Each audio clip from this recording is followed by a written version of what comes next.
السلام عليكم. وعليكم السلام ورحمة الله وبركاته. نعم. لدي سؤالين يا شيخ. سل. حكم صلاة المغرب خلف من يصلي العشاء، يعني الإمام يصلي العشاء ويجي يصلي المغرب اللي ما صليتهاش. لا يصلح هذا.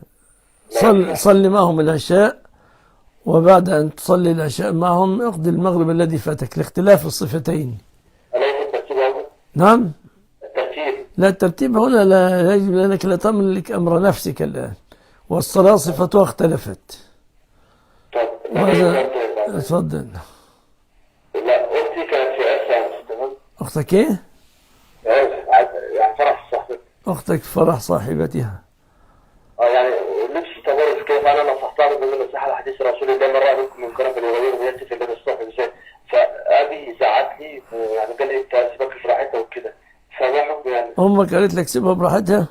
أبويا أبي. قول لأبوك أنت راجل مش طيب يا أبو، أنت إزاي كده؟ ما نصحته، قلت له ازاي يعني يسيب ابنته يعني تخرج براحتها يعني ومتبرجة؟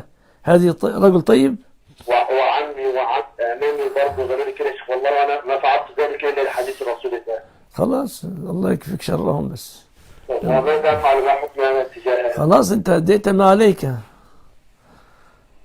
الله يسلمك. الله يهديك. استغفر الله.